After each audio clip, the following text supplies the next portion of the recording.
All right, good. Hello. Again, this is another podcast. So our guest is Eric Sunada. He is a employee at NASA and JPL. Works with Grassroots Alhambra, a organization that advocates for affordable housing and within the San Gabriel Valley area. Um, is a 25 plus year resident of the city of Alhambra and ran for public office in 2014 for city council, right? Yeah, I'll never do that again. We could No. get into that in a bit Yeah. too. Yeah. Okay. Because the article kind of dives into the Mm. funding and the Oh behind the gosh, yeah, scenes stuff yeah. of what goes on Right, into local right, elections. right. And just to cap off the introductions, possibly the most smartest person, Oh, or at least smarter than me. oh come on, come on. I guess on the podcast, or Oh, at least just for me. Yeah, it's oh, probably way smarter than I oh, am, no, being I from got, NASA and JPL. yeah, I've got everyone, got everyone fooled. Okay, Yeah. that's fine. Thanks for having me, Brian. Appreciate it. So today I brought you on. Of course, I mentioned that you're with Grassroots Alhambra that advocates for housing. And there's been a lot of talk and conversation about how LA, and specifically LA County, having a homeless issue. Yeah, Even before the pandemic, that's right. homelessness has been an issue within Yeah. Southern California, and in particular LA. It was said that there's 150,000 people Mm-hmm. of whom are homeless or at risk of being homeless. So Mm-hmm. now what has been happening is that a report, believe from the local CBS or ABC affiliate in LA, is saying that the homeless population will now increase about 16% of the number Mm-hmm. that's already been counted. Mm-hmm. And that data is kind of due to come out maybe next year, but Mm-hmm. a lot of people and communities right now are feeling the effects Yep. of homelessness Absolutely. happening in California. So Absolutely. just to kind of start, what got you Well, involved in yeah, grassroots and kind yeah, of advocating for yeah, something like this? yeah. I'm not a housing expert in terms of policy and things like that. But what really got me into it was, looking at what are the big things that affect our community in a negative way. And the cost of housing is one of the, if not the biggest expense for any household.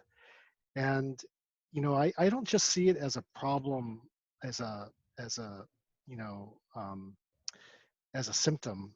I see it as a root cause. That is the commodification of housing, or the hyper commodification of housing, um, is something that is a root cause of the declining um, household economic health, and contributor to inequality that we have in this region, and as well Hmm. as the rest of the country, but a lot of times in these bigger cities. And so looking at the big picture, like, where is some of the root causes of things, and what can we do? And so that's why I kind of look at housing and I focus on that. I think that in our area, where we have a combination of um, uh, of course, we have the investors and the speculators who come in, and that's their job, is to get a high return for their investors. But when it's done in conjunction with local government, um, Hmm. and uh, combined with the deep pockets that these private enterprises, private equity, and private advocacy, Hmm. it's very difficult for the public to get their fair share. And that's what you see here, and that's what got me into it originally. Hmm. Yeah, And when you say the commodification housing. of housing, what Yeah, does that mean? It's like yeah, these investors coming in, building these. yeah, My yeah, notion is building like these high price apartments where yeah. these communities are low income and they're just working class. They're just trying to get by. Yeah, Is yeah. that what that is? Yeah, yeah. You know, but more at the fundamental level, it's coming from the point that, you know, that I see housing as a human right, you know, and Mm-hmm. it's a basic need. And when you commodify a basic need, oh, that's, you know, that's just bad, right? So Mm-hmm. what we have here is that you will have the market in general. They will obviously try to maximize their profits, and doing that against a human need is is just it's just a disaster, right? So Mm-hmm. there, you know, one thing, you know, I always say is that to exemplify what I mean is that there's never a shortage of unaffordable housing. In other words, if you have enough money, you can get housing, and you can Mm-hmm. get pretty nice housing, right? So, Yeah. um, and the market sees to it that that's the case. That um, they will always have it that way. That's the way it's meant to work. Mm-hmm. It's meant to work to the point where um, you know, there's going to be luxury housing, and there's always going to be losers in terms of those who can't get housing and are, at the worst case, are homeless. Mm-hmm. And so when that's done at such a high level in terms of hyperactivity in that way, um, the housing crisis what we have, we see the crash in 2007, the Great Recession that was caused by, you know, the housing mortgage problems, and combined with predatory aspects of it that is inherently racist, Mm-hmm. since you know, a large majority of the lower income population are people of color. It turns into, it really is structural racism as well. So it's just Mm-hmm. yeah, it's just a big problem. Are you saying in the case of structural racism is like that idea of redlining and Yeah, exactly. You know, and you know, the history of redlining. And you know, I always say that people will sometimes say to me like, well, we don't really have a issue here in Alhambra or this region because we have a very low percentage of black population here. But which is true. You know, Alhambra only has a 1.5% of the population is black.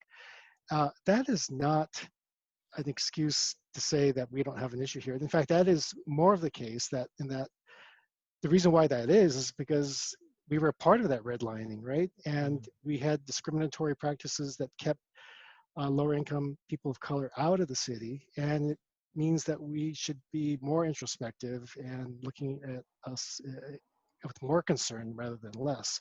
I think that since redlining, though, um, you know, the market in general, when it's commodified and having everyone building, you know, left to its own market forces, they're not going to build affordable housing. They're going to try to get the biggest return they can, which means Mhm. luxury housing. And that in itself shuts out the lower income groups, of course, and that Mhm. the lower income groups are largely a large disproportionate percentage of that is people of color. That's structural racism, you know, and so Mhm. that's like the modern day redlining that the market's doing. And yeah, and it's just getting worse. So it's yeah, Yeah, it's almost as if the conversation is instead of it just being this black white issue of racism, it's yeah, now adding another layer of who has the money to afford these places, or yeah, who has right, the enough money to say I'm willing to buy this property, knock down this building, and then flip it by building a yeah, mansion over it. exactly, And I think that's exactly, something that's been happening in Arcadia for a while. right, Like right, how um, old buildings from the 50s and the 40s are being torn down to make way for yeah, like yeah, bigger modern yeah, mansions, yeah, and this yeah, is an issue of at least yeah, from what I've seen and what I've heard is in foreign investments coming in and yes, saying, I want to buy this and yeah, build something of greater right, value on there. right. You know, I had a conversation to give you an idea. I had a conversation with a developer here one time who was building a luxury condo development here, and they're very honest with me because they know that we understand that, you know, their job is to get a return for their investors. And he was very frank. He said, you know, Eric, we love Alhambra because Um, we are allowed to build a lot of units Mm-hmm. per acre. We don't have to set aside any at affordable rates. They could be all market rates. Mm-hmm. We sell all of our units before it's done being built, Mm. and we have very low maintenance costs.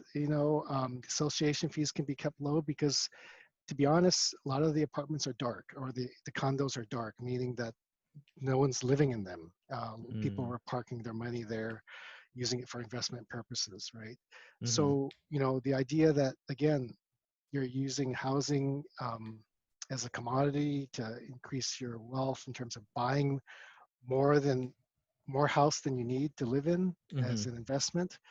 um, that's going to be tough, right? So when people are going homeless, it's hard to take. So yeah, yeah. But I agree with you. Yeah, a lot of investment. Looking at housing as investments is taking away inventory from Mm-hmm. those who need it. Yeah, and I think this that notion is why I think LA and I think LA County in general like tried to ban um shared housing or like these rent places like Airbnb Yeah, and right, stuff like that, like these areas right. where Yeah, people are just buying up leases and rents for apartments so they could yeah, rent out on an app, and they yeah, could see they could make yeah. more in short-term profits than it is Right, long term. right. Yeah. Exactly, exactly. And you know, I always say that unless the local government can come in, uh, or Mhm. every government in general can come in to help here, which they should. That the market will just not help. It'll just make it worse in terms of inequality and homelessness. Um, and so I always say that if you think about it, that something's wrong when, if you look at the big picture, that people are so afraid of seeing improvements in their neighborhood in terms of housing. They think gentrification, right? Mhm. And there's a reason why they are afraid, right? Because they see those signs of something new coming up, and that it automatically associates displacement with that. Mhm. And there's something fundamentally wrong with that, right? Mhm. Where we're fighting for, um, saying no, we don't want improvements to our neighborhood because that means gentrification, um, Mhm. and that's how bad it's become. And because there shouldn't be, we should be able to improve our neighborhoods and renew sometimes, and have nice things, right? But when it's done in a way that displaces, that's not right. So I'm a big fan of, like you say, affordable housing. I'm a big fan of public housing, Mhm. where if we can build housing that is targeted for the lower income groups, that's the biggest bang for the buck, in Mhm. my terms. And the biggest thing I fight on that is, people have this connotation of public housing, and they think the old Pruitt-Igoe or Cabrini Green type developments from way back when. Um, we've learned a lot about public housing, what does and doesn't work. And Mhm. it's surprising how nice these things are, and how you can have open space and parks, uh, with with with denser housing as well. And um, it works. And having nonprofit developers, it's still expensive to develop units, with construction costs and land costs. But with a nonprofit developer who doesn't have to seek a return on every square foot of land, right? Where you can have more open space, or develop for families. I'm a big fan of that. And if we can just get over that stigma that people have of public housing Mhm. and low income renters in general. Um, In a sense of it being outdated, do people just have this notion that like public housing can just equal to crime? And I feel like yeah, there is yeah, that idea. I yeah, think at least with Temple City when they yeah, crossed that plan of having an affordable housing right, situation in between an unincorporated part of yeah, Rosemead and Temple City. right, The right, idea that low income housing equals crime. Like, Yeah. is that Yeah. with your experience and with new developers, and at least this time, Mhm. this more modern time, like, Right. does that equal to, does No. that still Yeah. work? Yeah. Not at all. Yeah. You know, it's a shame, right? And Mm, people have this fear of that, um, and bigotry in that regard, and it's just totally. And you know that example. That's a good example you bring up in Temple City. You know, they were trying to convert a motel, right, into mm, supportive housing, and uh, to be honest, and people will admit it who are familiar with that area, that motel alone was attracting um, more issues with police calls and things like that. And it would have been an improvement to have mm, people who are permanently living there, right? And rather than it being a transitory type thing. And it would have been even better. And you look at examples that have been done in places like Pasadena, who have um, 100% supportive housing, which is formerly homeless people, right? And this is extremely low income category. Um, it's great. I mean, the police chief was on record saying, no, it's great. In fact, it's even better than other areas. The local realtors said it has not reduced the value of nearby properties. You know, property owners are so worried about the value of their own property, mm, unfortunately. But yeah, and that's really bad. And to be honest, you know, it's a challenge in the San Gabriel Valley. Um, there's a lot of that resistance to that, and mm, you know that's got to change, because to be honest, it's that is us actually. If they're talking about having a low income element come into the city, and you know, no, we are already there. Over 50% of the households in Alhambra qualify for affordable housing. Um, mm, you know, and and these are the people who are running the city. You know, with COVID-19, it's laid bare. It's a big reckoning that mm, the very people that are being underpaid with unlivable wages are the people that you are counting on to run your city, mm, that are being forced to go out there and still work under these conditions with essential jobs. And it's just ridiculous, right? So these are our people. They're already here. mm, And, you know, to hear business owners also saying that we don't want these people here because they don't have money to shop at our places. Um, that's so backwards, right? Because you know they don't have money because housing costs are so high. If they had affordable housing, mm, um, you know, we can actually live and live life and eat and have enough money for food and to go to mm. the shops and restaurants. So um, yeah, very frustrating. And you know, Yeah, in like cases of places like San Francisco, and to a greater degree Silicon Valley, is that, yeah, these communities were very primarily communities where it were working class teachers, yeah, housekeepers, yeah, restaurant workers, and right, people are just going by. yeah, But now we're seeing that, like, in the case of an Oakland teacher having to commute hours through public transit to go to her school district in San Francisco, because she cannot afford to be within that community anymore. yeah, And right, right, and right, I think yeah, the role of affordable housing, and it's not the I think it's not necessarily the outdated idea of it being a project, but it being a way for community members that are essential, in the sense of your teachers, your yep, people who live there, like nurses, and um, yeah, actual community members that give back to the community, to yes, stay within those exactly, places. Yeah. right, right, exactly. And it's really frustrating when, you know, you have the other aspect also where Hmm.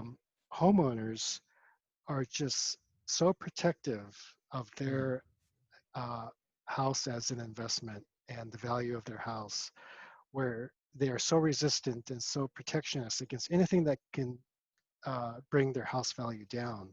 Hmm. And whether true or not, they, and I know it's not that affordable housing would bring their house value down. They believe it. They feel that it's a threat.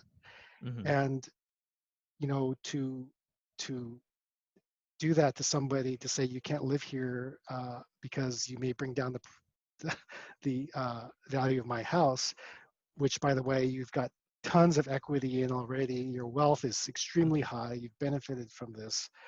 Um, is ridiculous, right? I mean, I always like this quote from Oscar Wilde. Once quoted that, selfishness is not living how you want to live. Selfishness is forcing other people to live the way you want them to live. In other Mm-hmm. words, forcing them to live without so that you can live the way you live and increase your wealth is ridiculous. I saw a statistic that we have, like you mentioned, those statistics on high homeless populations. Well, we could pay, uh, like we have the Section 8 voucher program. We could pay for all of those homeless people to get into housing.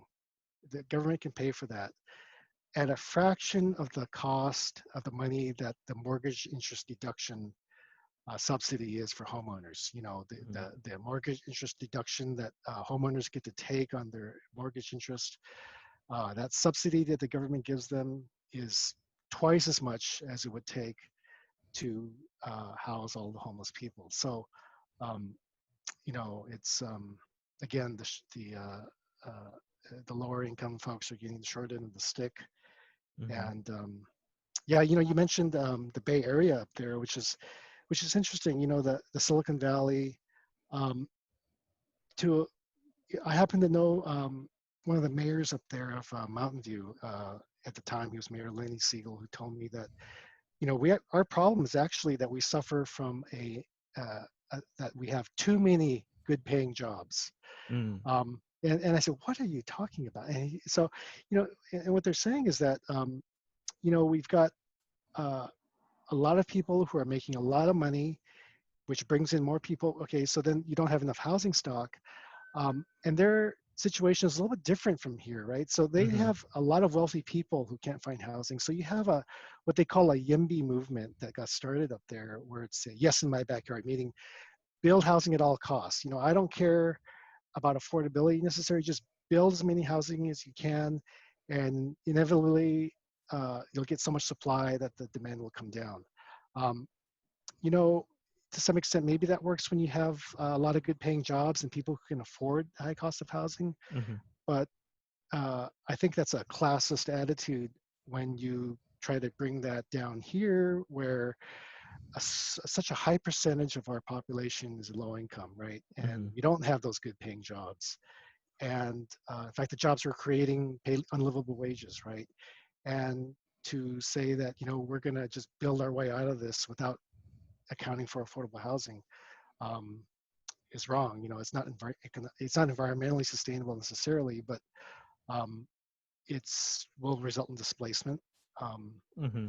given that so much of our population is lower income. So yeah, Yeah, it's like my the last podcast that I just had. We were saying that there's no one size fits all solution. What may fit yeah, in, say, for example, for what you were saying, the mayor of Mountain View was saying, yeah, it may work for where yeah, they live and yeah, with the types of jobs that are available within Mountain View, yeah, and in some cases maybe San Francisco, but it may not translate well to places like the San Gabriel Valley, which, from at least from what I see, are just yeah, very blue collar yeah, working families yeah, that are, right. like possibly at this point the only big businesses, Department of Water and Power, and Yeah, yeah. and Department of and Public Works, right? Public Exactly. Works Yeah, jobs, and Panda Express where I live. yeah, yeah, yeah. Panda Express corporate is Oh, okay, I where I see. live closest to. So, Oh, I see. you I see. know, Yeah, yeah, and it's it's really frustrating that you know to me it's like uh, if if if I ask people like you know we have a declining population. Actually, our population was declining for a while. It's kind of staying steady. mhm, Our public school system population, student population has decreased significantly, and it mm, continues to decrease. Yet we've built about 1,000 units of luxury condos in homes mhm, in Alhambra over the last, say, 10 years, which people say, well, 1,000 luxury homes isn't that much. Well, you know, it we have a 7 square mile city here. It's not nothing, and that the fact that we have more dwelling units than we have ever had in Alhambra before, yet our public school system population is declining significantly. Um, that kind of tells you that, you know, what's going on here. You know, the housing's not necessarily filling the needs of families, and and you can kind of see that, right? So the luxury housing being used by investors and speculators as investment properties. So you know, and it wears people's patience out when, you know, you have at the other end of the spectrum of YIMBYs, you have the NIMBYs who don't want development, and they see traffic and things like that, Mm-hmm. which is also a problem in terms of, you know, that attitude. Um, and it does wear on their patience as well. So, you know, we built what, 1,000 luxury units. It's worn down their patience. Um, and you know, to me, I ask people in Alhambra, are you willing to uh, accept public housing? Are you willing to upzone certain areas? I would love to upzone my area, because we can afford more units in our area. And I would love to have it upzoned in a way where it's restricted to nonprofit developers. It's restricted to public housing, which would allow you to, you know, get government assistance, grant funding. You could. It's still costly to uh, build units, largely because of land costs. Mm-hmm. But you know, if you have a shot at it, and that you could also have open space. You know, you're not trying to maximize profit like a for-profit developer will, and you would have a vibrant family community where the public school system would be rejuvenated. You would have people walking the shops around here. Mm-hmm. Are you willing to do that? If the population were low income, very low income, maybe extremely low income with supportive housing, would you be willing to do that?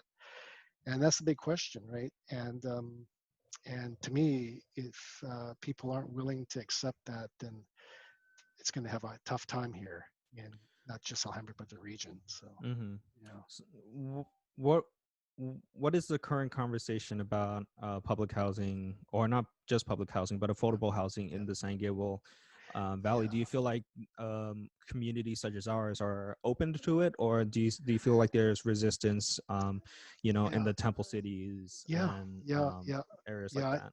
Yeah, I think there's resistance. You know, we just saw a case. You know, anecdotes don't make policy. Anecdotes don't make the full story. But just to Mm-hmm. give you an idea, that we had a supportive housing project that was proposed finally on city land. City was going to donate the land basically near the high school, and the um, it's um, it's a good location. It's by the library.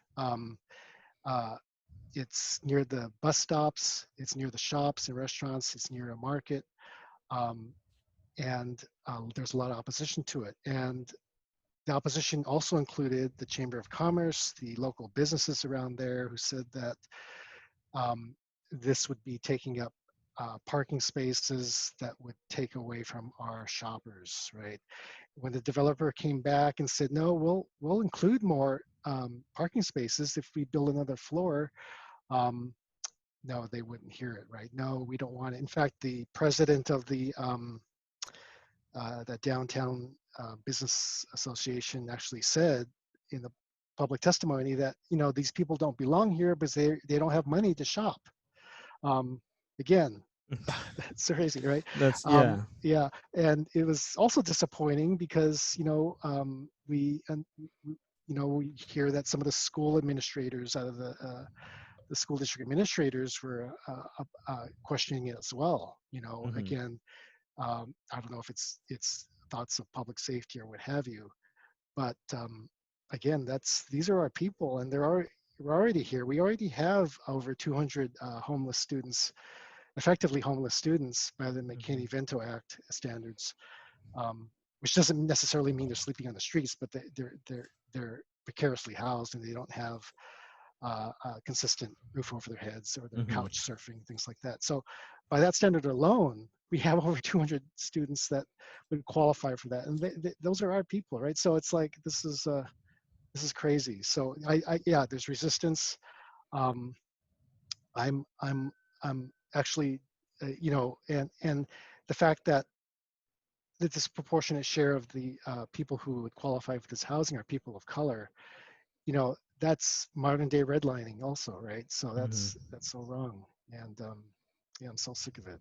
But hopefully things will change. Well, I think that's the hope right now Yeah, because it's as we mentioned before at the very beginning of this conversation, and I want to kind of dive into this subject a yeah, little bit more, is that there is this notion and idea that when I was helping with while we both were working on these things, that there's this idea that housing people is much more cheaper than having a homeless population, and I remember that was quoted from someone from grassroots. I wonder if you yeah, know any more about that comment. yeah, The idea that yeah, having a exactly. homeless population costs the city Yeah, way more than it would yeah, just housing them.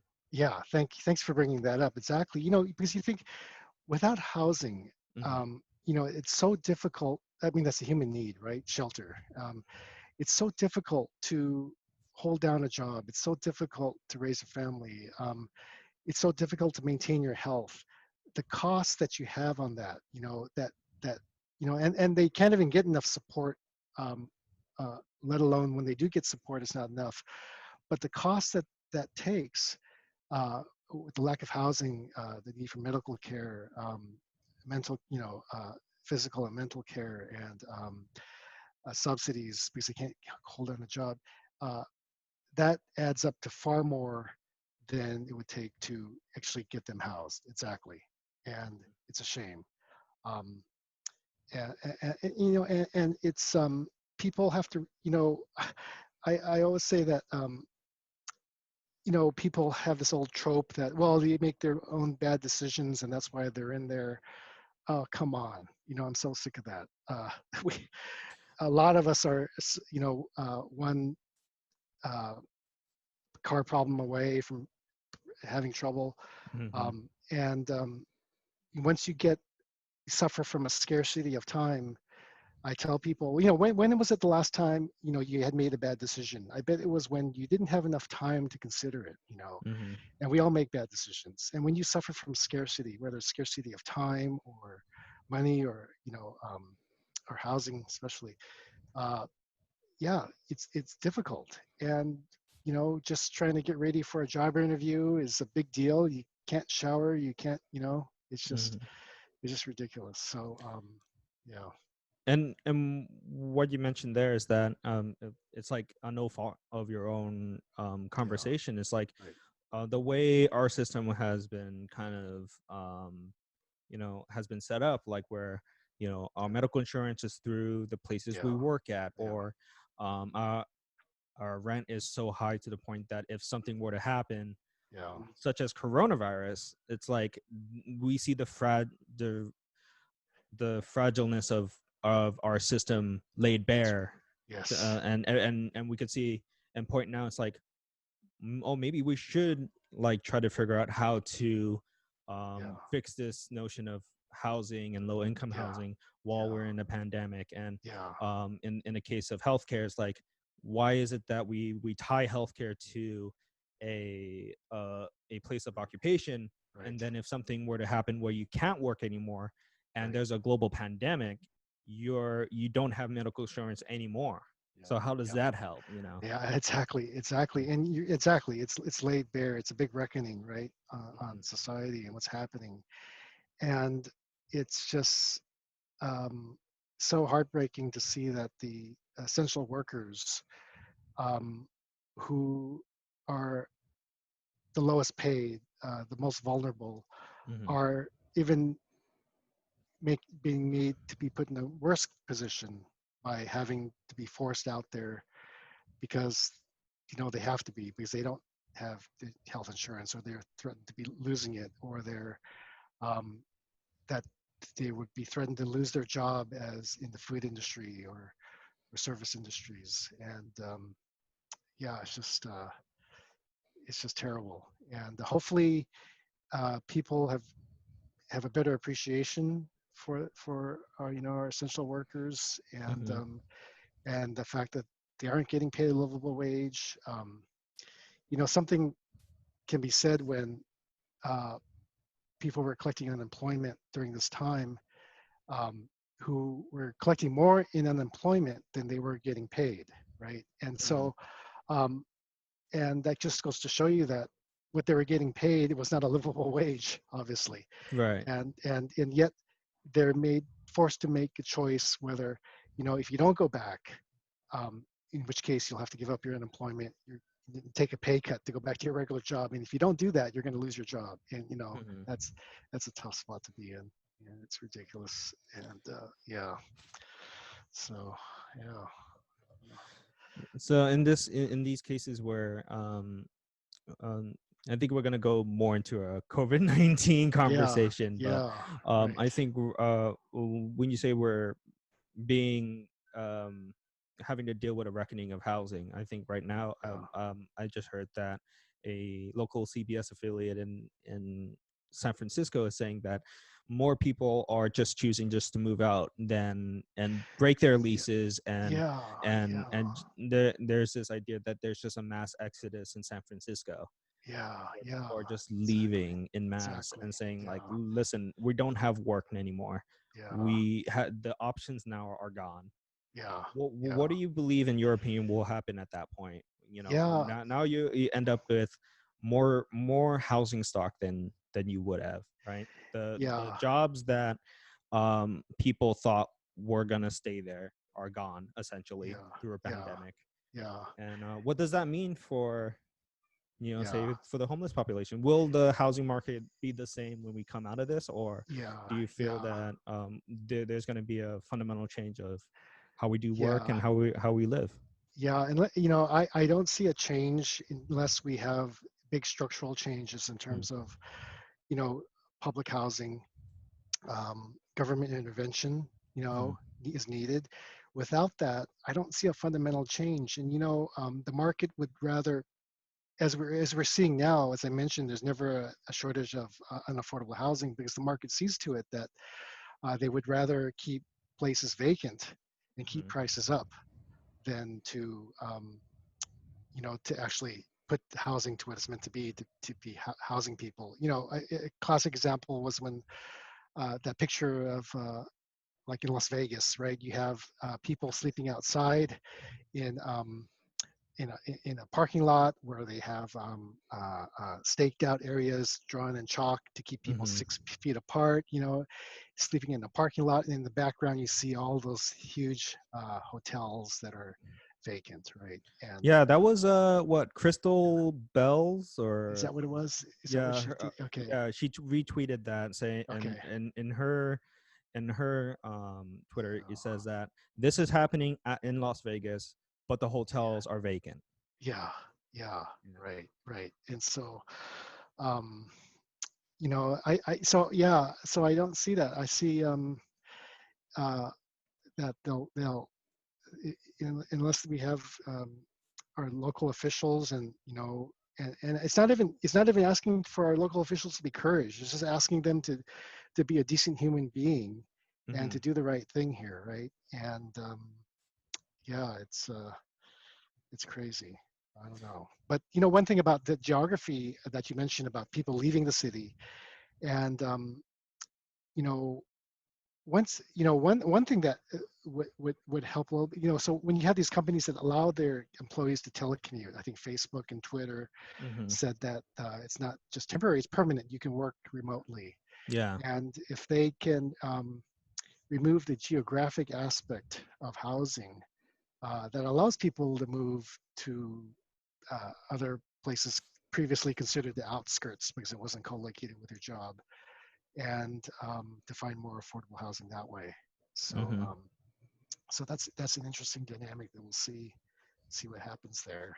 But yeah, So what you're saying in your explanation, unless there is a structural change, yeah, if we do come back from COVID, whenever that time may be, the same yeah, actors that were acting on these market interests for market interests and investor interests, they'll right, just come right back in. So like Yeah. areas like San Francisco, unless there is Yeah. changes amongst the leadership, they'll just continue making those same mistakes. Exactly. Exactly. And people are, we're going to have a huge eviction problem coming up, right? People Mm-hmm. will also may foreclose again. The Mm-hmm. foreclosure issue, people losing their jobs because of the pandemic. And again, back in 2007 when we saw that, the people who were buying up these houses that were foreclosed on Mm-hmm. were the investors and speculator class Mm-hmm. who would buy up these properties and then rent them back out. And more and more of that market is now going into the landlords and things, corporate landlords, Mm-hmm. and taking away housing stock. Um, and it's that's obviously going to happen again. And yeah, so It's almost as if it's cyclical almost. Like we've had the housing thing happen in 2007, 2008, and yeah, those were situations where companies were giving out these loans that yeah, aren't great, and yeah, they got bailed out. And I think yeah, there was I was listening to Joe Rogan podcast with Jon Stewart. They were saying that instead of bailing out these homeowners to keep them in their homes, they bailed out these big companies and these yeah. corporations that Right, did these bad things, right, that gave these right. loans um, Yeah, out, knowing that it wasn't something that can be sustainable with some of these families. that's right. Exactly, And so, exactly. and Yeah, what's equitable there? I know Yeah, exactly. yeah. Yeah, yeah, yeah. Same type of thing. And yeah, another example is we have in this area here, we've got the largest infill development in the history of the city is Hmm. being proposed, and it's almost 1,100 units of housing being developed here. And um, their claim is that, yeah, well, we're going to add inventory and it's going to bring prices down because we're going to add inventory. Um, no, it's not. Unless unless you have uh, a strong affordable housing policy to force some of those units to be affordable, Hmm. and a high percentage of them, um, it's going to be tough. And the fact that they say that, um, you know, uh, when the recession hit in 2007, that same Hmm. developer was supposed to actually build about 350 units there. And their whole argument being that adding to the housing stock is going to bring the cost down. We're going to build out of the housing crisis. Um, I asked, well, why didn't you build in 2007? And the answer was, well, because the recession hit, right? And in other words, if they're not, if they're not going to get a huge, significant return on their housing, Hmm. profit margin, they're not going to build. So again, uh, and that's exactly the way the market's set up to Hmm. keep a certain amount of houses out of reach and to maximize profit, which will be the more luxury homes. Hmm. And the downside is that by design, structurally, there will be homelessness, right? So, um, yeah, Yeah, yeah, and it's like you mentioned, is it's like building these homes, but for whom? Almost, I yeah, think that's where right, the conversation is right, now. It's right, the these speculators and these investors are coming in and they're building stock, and yeah, to yeah, some degree, it is true in California. There's less stock than there is, yeah, those need, situations, but right, right, in an area like Alhambra, it's like you're building these luxury apartments, but for whom? yeah, There's communities in this area need right, luxury apartments. that's right, yeah, right, right, Like, yeah, not to undersell ourselves, but it's like yeah, it's Alhambra, it's not Hollywood. Like, right, what? right, right, right, yeah, why yeah, why are we building luxury apartments in Alhambra when yeah, yeah, right, exactly. what else And is here? yeah, yeah, exactly. And and other cities need to step up. The fact that you have this huge uh, chasm between two neighboring cities, right? You have San Marino and Hmm. Alhambra, right, where they share a common border.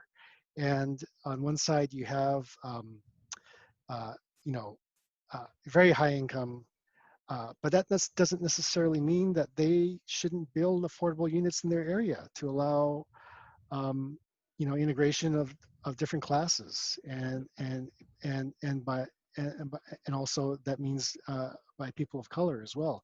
So that's also bad. That's not fair as well, right? And you know, all the cities got to have to do their part. That's the only way we're going to get out of it. You had brought up a good point that it's not like one size fits all, and it really requires all these different things to come together, and everyone's got to pitch in. Mm-hmm. And yeah, yeah. So it's um, it's a tough one, but It's, it's like getting down to the root cause of what it is that the city needs and wants, you yeah, know, yeah, and that if um this trend of having these high market value homes in an area such as Alhambra and Alhambra, San Gabriel, and the Rosemead area, yeah, that doesn't make sense if many of us are service industry workers and um yeah, restaurant right, workers and teachers, and yeah, yeah, it just doesn't make sense yeah, almost. yeah, yeah, right, Yeah. right.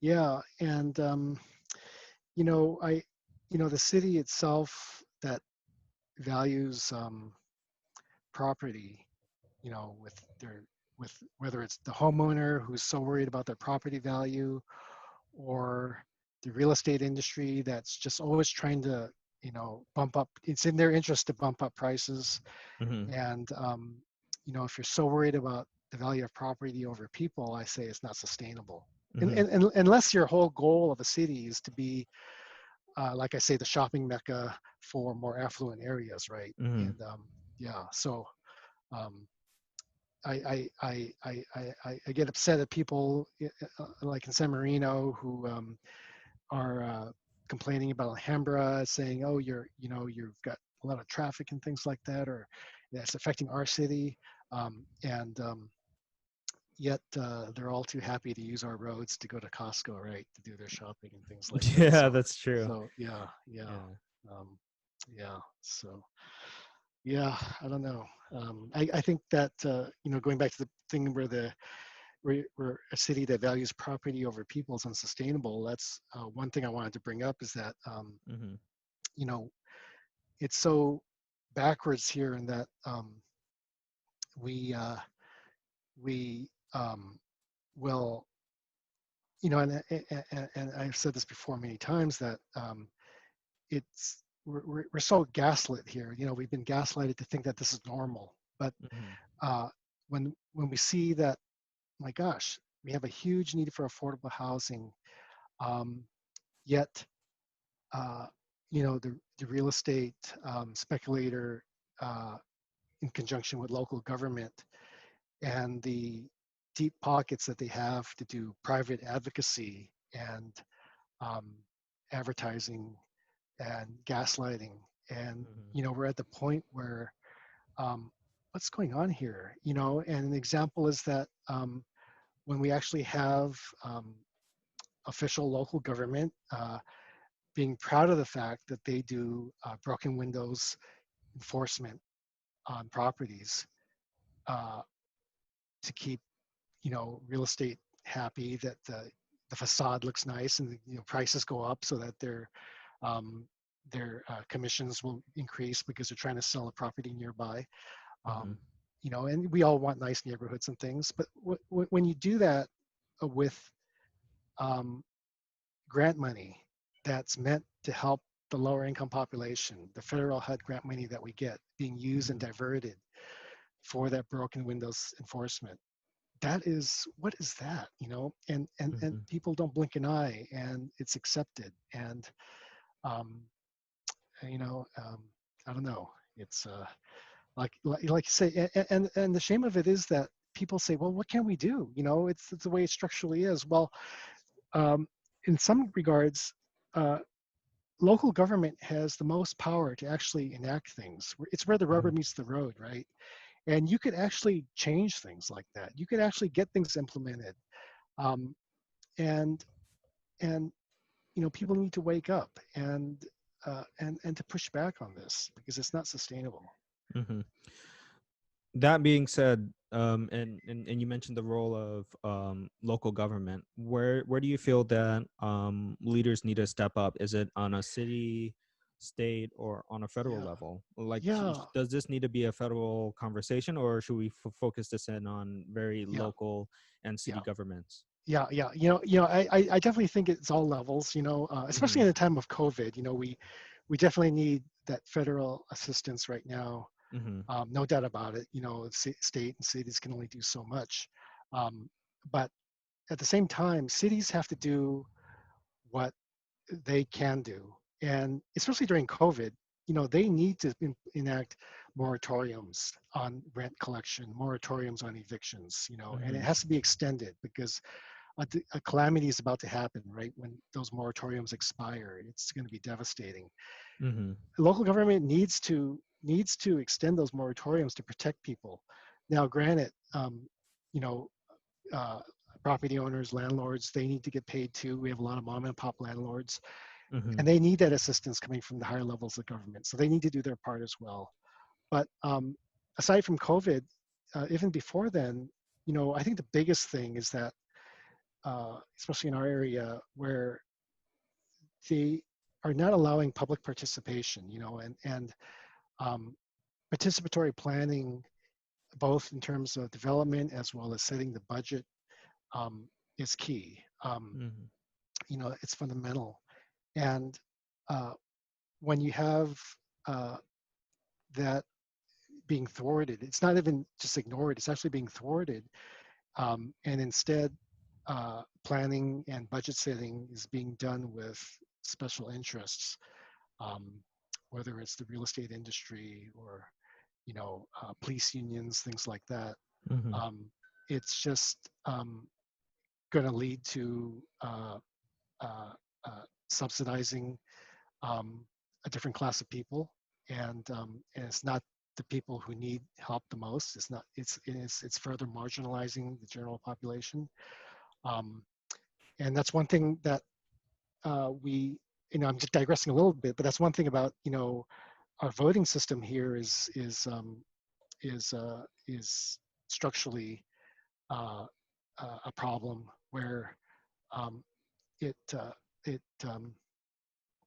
we are a majority minority city. Mm-hmm. We are majority lower income, Mm-hmm. qualifying for affordable housing. We also have um, 70% of our households speak a language other than English at home. Language is used as a barrier, and as you know, we've both done work, Bryan, trying to Yeah. get language services. Um, and the fact is that lower income people of color vote at lower rates than wealthy people. Okay, Mm-hmm. that's a fact. And shame on us for not getting out to vote better, right? Mm-hmm. But when the city skews that and exploits that asymmetry by giving every voter 5 extra votes, which is what's happening in Alhambra. Um, Really? yeah, it allows by the at-large system, every voter gets 5 votes, and because you could vote for a council person in each of the 5 districts. So Mm-hmm. effectively, each person gets 5 votes. So when you do that, you exploit this asymmetry in voter turnout that disproportionately affects adversely people of color and lower income. And by exploiting that, you're allowing that to be crossing all city districts. It's going citywide, and that is structural racism. To be honest, the bottom Mm-hmm. line, that is structural racism when you do that. And we've allowed ourselves, the city's allowed that to happen for so long, and it's part of the reason where we are.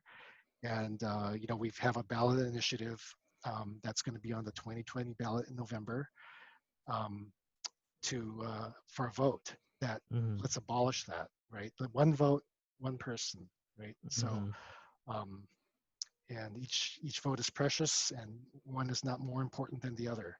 Yeah. And hopefully we can get that passed in November. So Yeah. And one city is not more important than another, you yeah, know? thank you, thank Yeah. you, thank you. And so, Exactly. what is the ballot initiatives? I'm not trying to Okay. Yeah. influence anybody, but Yeah. like Yeah. just Yeah. so I guess my audience can just do their own Yeah. research on it. Yeah. Right. Right. Yeah. It's called the campaign finance reform um, and by district voting initiative. And because it also does limits the amount of campaign donations that you can get, it will abolish donations from developers and Hmm. contractors, and it limits donations to $250 per entity. Right Hmm. now, it's unlimited. So we had elections where hundreds of thousands of dollars are being spent on local elections, which is pretty tough.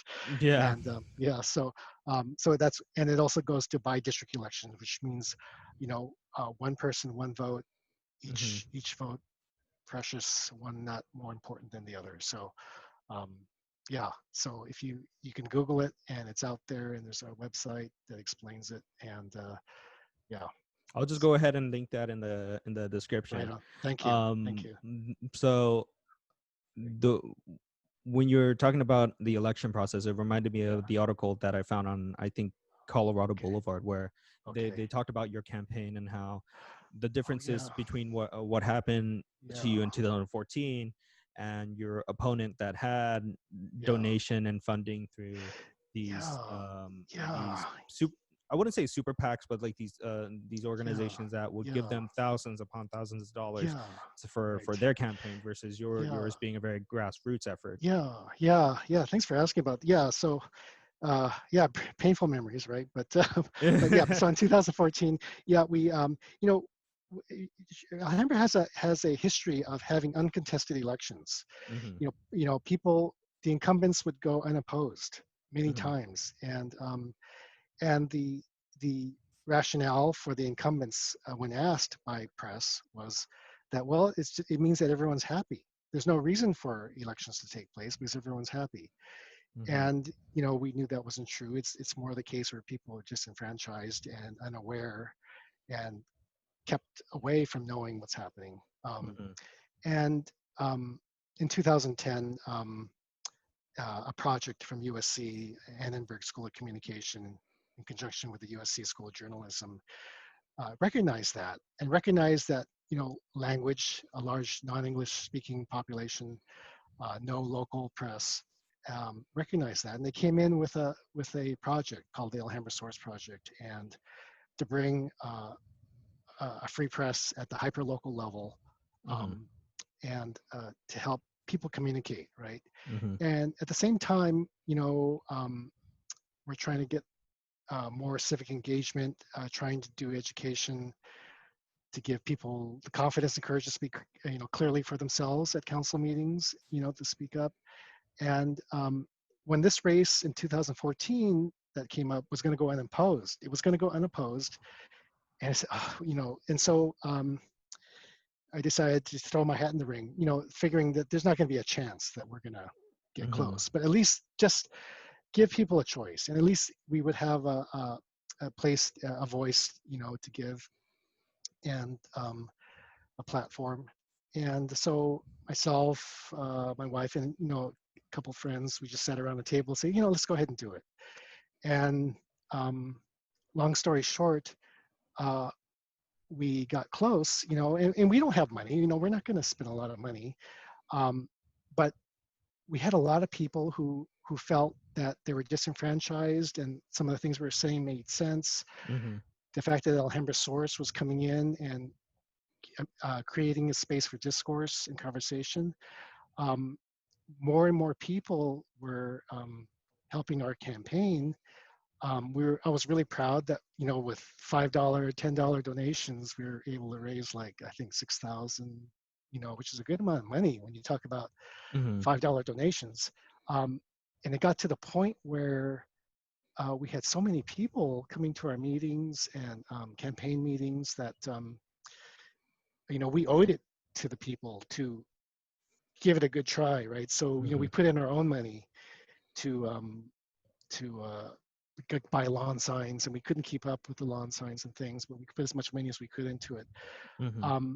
And towards the end, it was crazy. We went from not thinking we had a chance to, like, every other night, it was like having a wedding reception in my house where we've got tons of people in there for campaign meetings, right? So Yeah. so and it turns out that I think we spent what, $18,000, which is a lot. We've Mm-hmm. raised $8,000 from small donations. Really proud of that. But what's really interesting is that the opponent, who was getting money from developers and investors and things like that, spent $190,000. Mm-hmm. You know, uh, uh, 10 times as much money. And I think we lost by like 300 some odd votes. We're getting really close, right? Mm-hmm. Out of about 12,000 votes, we lost by about 300, um, which is so much closer than I thought we would. And so, yeah, and so, you know, um, and people like your organizations, Brian, that you work for as well, who's come in and try to help get people to voice their concerns and to try to cross language barriers, Mm-hmm. um, and like and getting local press, whether it's Alhambra Source, Colorado Boulevard, it's another one, and it's helping, and we're starting to see, and hopefully this ballot initiative will also help. So, you know, Yeah, in the context of that Colorado Boulevard article, it almost seems that there is a shift between what like voters are more sophisticated than what we give them credit towards. There it's from what I saw in the article, it was a story of this David and Goliath dynamic of this person mm, has this much funding through outside funders and investors yeah, and all of these things, yeah, and yeah, you being grassroots, very yeah, community organized, and it's that battle between person yeah, that has so much in assets and you that yeah, didn't, and yeah, showed that you, although you lost, the by the margin shows that voters yeah, can see through the yeah, that funding sort of yeah, bias, yeah. I think. Right. Yeah, and that's a good point. And because exactly, people are intelligent. And one thing that struck me is that, and it's not even like where they already knew it. It's just that Hmm. they didn't know why, and they always knew something was wrong, right? And so they say, yeah, things didn't really quite make sense. Why is that happening? Um, and when they got a chance to think about it, and that they realize themselves, and I think Hmm. that by being kept in the dark, it's the old saying here in Alhambra, where give them the mushroom treatment, keep them in the dark and feed them bullshit, right? So, Hmm. that, and combined with the fact that a lot of people are struggling here and scarcity of time, let alone being able to get out to vote, right? They're just, Hmm. when they're working two jobs, it's hard to find time to read the ballot and things. But um, when people start taking a look and being presented with material, making up their own minds, Hmm. yeah, and since that time, we've seen some progressive candidates win, and Hmm. um, and hopefully in this election we'll see some more of that in November. Yeah, speaking of disenfranchisement, like you saw, we saw recently Kentucky, Oh and yeah, how many polls were open for yeah, communities of color versus yeah, in other yeah, places, and you would yeah, have situations where you have thousands of people to one polling place, yeah, and right, and right, and then currently I guess we have a person in the executive level saying that mail-in ballots are yeah, yeah, illegitimate. And in California, I've had a mail-in ballot ever since I was a okay, since I was a registered registered voter, voter. yeah, So, yeah, like, exactly. And yeah. voter suppression, Yeah. exactly, and it is so ridiculous that Hmm. if one side is thinking that for them to win it requires voter suppression, Hmm. something's wrong here, right? And at the local level too, you could do voter suppression by taking away people's votes, but like I mentioned earlier, in lower income, predominantly people of color neighborhoods, you can do voter suppression by giving people more than one vote, right? The old Chicago rules, right? The old corrupt Hmm. Chicago rules, the saying was vote early and often, right? Hmm. So um, yeah, here, because people scarce for time, voting at lower rates, um, and when you give people more than one vote, to Mhm. take advantage of that asymmetry, that's voter suppression. So I've always said that, this ballot initiative that we have on there is about voting rights. Some people say, well, it's gonna, um, balkanize the districts. You're not going to let people vote across district lines and things like that. And the argument for and against that. But for me, it's always been about voter rights, Mhm. and and especially in our area where uh, it, people have been so gaslit that uh, we've had um, uh, a majority minority city being taken advantage of this. Where there's a California voting rights that looked at this, right? That said that, look, if you have a neighborhood in a city that is a pocket of the neighborhood that's underserved, that's a lower income, that's largely people of color. If you had one pocket like that and you had by-district voting, voting at large, where everyone can vote across district lines, and people from the rich area can vote for the candidate in the poor area, things like Mhm. that, um, they would have a hard time getting a representative of their class and race elected, right? Because all the other areas are voting in their district as well. And we wouldn't stand for that, right? We would not stand for that today. But people don't realize that when they say that, well, we don't really have that case in Alhambra. And the fact is that not only do we not have that case, but it's gotten so bad and it's allowed to fester so long that it's spread throughout the whole city, where the Mhm. whole city are lower income people of color, right? And the whole city is getting outvoted by a predominantly rich investor class type uh, voter because they've gotten 5 extra votes. So Mhm. yeah. Anyway, sorry about that. I got you going, Yeah, yeah, yeah, yeah, talking about what happened in yeah, 2014. But yeah, yeah, yeah, it's true. It's true, yeah, and it's very important, though. yeah, yeah, And yeah, that yeah. conversation of how Right. politics should be ran, Yeah. Right. and I've always told students and friends that to, that if Yeah. you ever needed an idea of how your vote is important on a day-to-day basis, Yeah. and I'm not talking about the executive branch and Mm-hmm, laws in the mm-hmm, state and things like mm-hmm. that, the thing that affects you day to day is in your city. That's right. Therefore, I try to be, hey, listen, your local elections are very important because you live in those cities, Thank you you. live in Thank these you. communities Exactly. where they enact policies on a very local level that Exactly. will affect you down the Exactly. line. And Exactly. it's Right. about shifting that perspective because yeah, it is important to do these elections when a president is being elected, say for 2020. But things that like I reiterate, it's so important to vote in your local elections. Yeah. Yeah. Like I said, it's where the rubber meets the road. It's where you actually see things. It's where actually things can actually get done. Mm-hmm. And you can imagine that if more cities did that, right? That you, and then it works to the state level, et cetera. And you're absolutely right. And it's something that you could actually see happen. It's affecting your life directly. Mm-hmm. And you could set policy that, and it's got to happen at the local level to some extent. It's got to start there.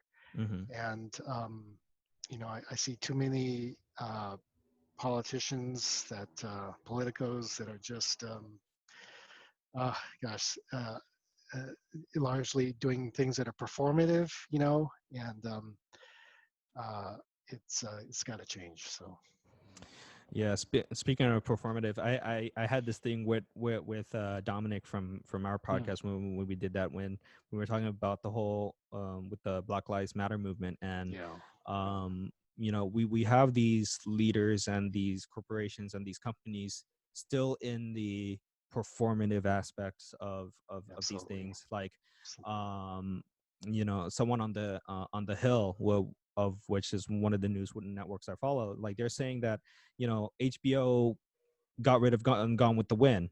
That's Hmm. still just that's Yeah, still just a performative act. right, There's right. nothing structural about that. That's right. If Apple is saying we don't stand with racists and racist ideologues and all of those things. Yeah. That's still performative because they Yeah. still have Thank companies you. like in Foxconn in China that where Yeah. is Right. exploitative work, Yeah. and Right. so Exactly. Exactly. Exactly. I'm so sick of seeing these corporate commercials, these feel good, um, self-serving messages mhm, that if they really wanted to make a difference, pay a livable wage, right? mhm, Um, and, uh, you know, work for the people and stop contributing to income inequality, right? So, mhm, um, yeah.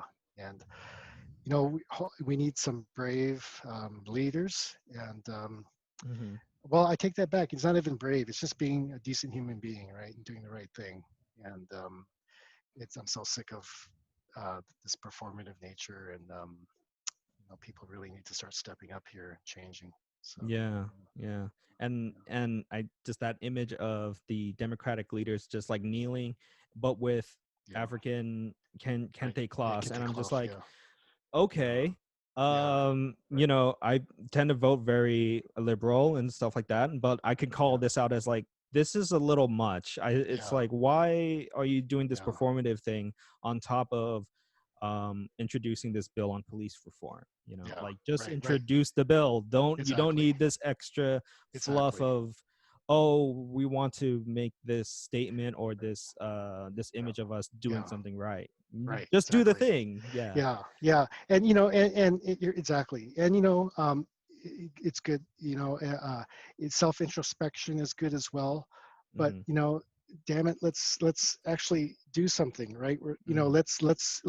Let's create a new budget. We just passed the budget here, Hmm. where 75% of the budget goes to public safety, right? Hmm. And I think it was about 55% of that is for the police, so Hmm. policing, right? So um, let's do something here. That's ridiculous. And you have the power, local leaders here, you have the power to change that. And let's have a city for the people instead, right? So, Yeah. uh, yeah. So, uh, I think to close out, and there is probably, even though my notes is about a page and a half long, there's still stuff that I probably didn't even go okay. talk on, but things like what's happening in San Francisco with what in terms of what happening in their housing, and what happened during the pandemic with El Segundo, was that people are moving into these vacant homes that were bought by the city way back in the 90s. Yeah. Just saying like, listen, if these homes still remain vacant, we're going to take these homes over, because why are we're choosing to leave these homes vacant when we have a homeless population in our Right. cities? Right. And Right. my what Exactly. my question is trying to get at is that magic wand moment, right? You have this the power to change things um in a very profound way. Yeah. What would you prescribe, and what would you want to see changed? Yeah. It is. Everyone says it's a crisis. I think most people agree that it's a housing crisis. It's getting worse. Um, people I think a lot more people realize that it just needs a structural change. Is what I believe in. Um, and all bets are off right now. We need bold moves. We need public housing. We need government intervention. The market is not solving the housing crisis. It never will. Um, Mm-hmm. so some of the things that we need to do are eminent domain on derelict properties, taxing on properties that are going vacant. Um, we have luxury condos that are being purchased as investments yet kept vacant because they can afford that and they're getting appreciation and equity. Those they need to be taxed extra for doing that. They're taking away inventory from our people. Um, Back when we had a redevelopment agency, they were abusing that. They were taking the purpose of the redevelopment agency was to take um, at least 20% of that was supposed to go to affordable housing. It was Mm-hmm. used as a retail economic engine. They were using eminent domain to take over Mm-hmm. old businesses, and they were turning it into new movie theaters, things like that. Um, well, why don't we use eminent domain to actually give a return to the people? So we have burnt out buildings here near where I live now. We have open lots that people were complaining about. They didn't want things built there. Let's use eminent domain. Let's take that over and let's put public housing there. You know, a lot of the costs of constructing affordable housing is due to the land costs. Mm-hmm. Well, let's do eminent domain. Let's have the city subsidize that, help that. The land costs would be low to the nonprofit developer, and we could actually get that in there.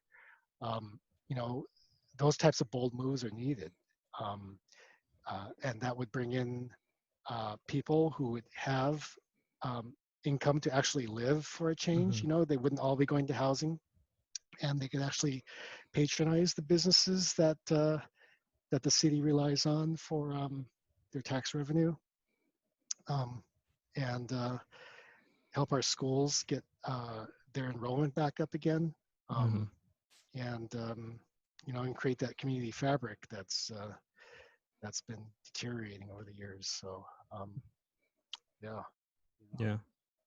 Um, I know I said that was going to be the last thing, but okay, there was something that at the very beginning of our kind of like working relationship, um, there's not a lot of Asian American advocacy, right? A yeah, lot of right, and I talked about this with my previous okay, yeah, guest, is that there's this model minority idea of like we just yeah, work, yeah, we don't talk, yeah. we can't complain because we're Thank you, getting a better deal and a better thank you, situation in the U.S.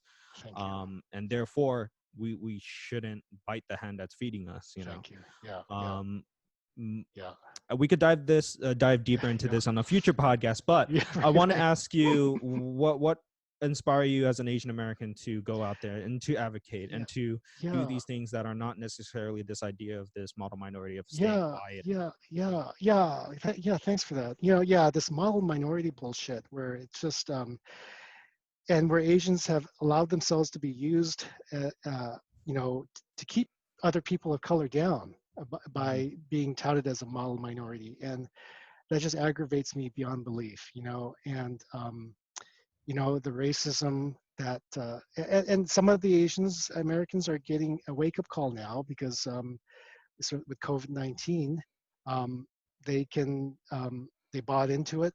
They bought into essentially a white supremacist type attitude where they're making money, they're part of the group, part of the clique. Yet when it came down to it, they're getting hate crimes against them as well, right? So um, hopefully more people realize that this model minority stuff is harmful to other people of color, and it aggravates me beyond belief in terms of housing when we see that happening with some of the protesters that we saw in Temple City against that supportive housing project were actually Asian, Hmm. Asian Americans as well, and that's really hurtful. And and it's our own people who are struggling, right? There was an article in LAist about the boarding houses in our area in Monterey Park where um, a lot of Asians and Asian Americans were living in effective boarding houses here because they couldn't afford it, uh, paying by the week. And these are waiters, and, waitresses in our restaurants and things.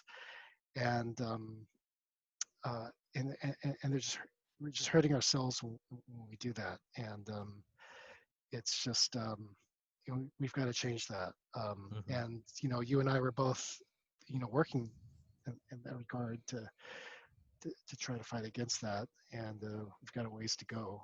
But yeah, that's a whole other topic to get into, Yeah. and I would love to have more time to get into that and the whole model minority thing, and you know, myself um, coming from far from a model minority type family and extended family, Hmm. and yeah, I just that irks me. I won't get started though.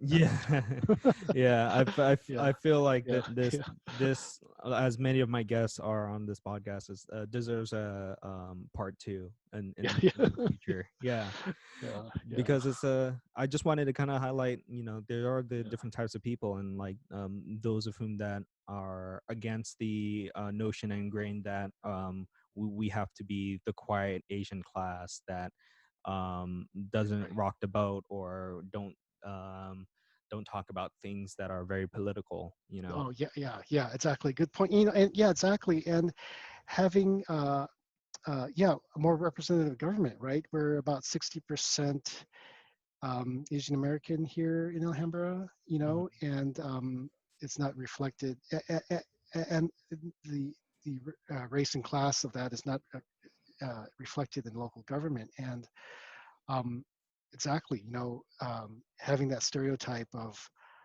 being the quiet one who just keeps their head down, works hard, doesn't complain. Um, that's got to change. That's ridiculous, right? And a lot of times being spoken over because of that, not being given a voice, Hmm. assuming that you're you don't have anything to say, or you're too shy to say something. Um, and combined in this city, as we were trying to get over, was the using language as a barrier, weaponizing language on purpose, right? Hmm. And having to speak in this certain argot that the city council speaks in, which is used as a barrier for entry. Yeah. Um, you know, and just yeah. So Yeah, that really does irk me, and it's I want to bring on somebody that knows and understands what's happening in Hong Kong, because it's oh like, yeah, you know, yeah, we to some degree as an Asian American community, like we're like, oh yeah, let's do that. Yeah, that yeah, is yeah, a time when protests are good. That's a yeah, time when those things are it's you're fighting against a government that wants to impose on your freedoms, right? And yeah. that's easy, and it's good to box in into like a Right. little narrative.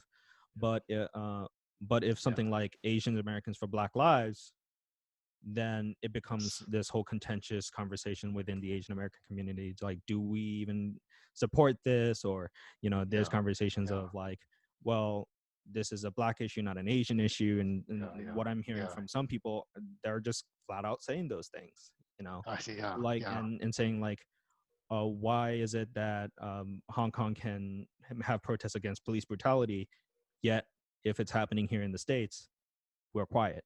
yeah. It's not Right, agree. right, Yeah. right, right, right. Exactly. You know, I think that as an Asian American, I could also say that, you know, it's so short-sighted Hmm.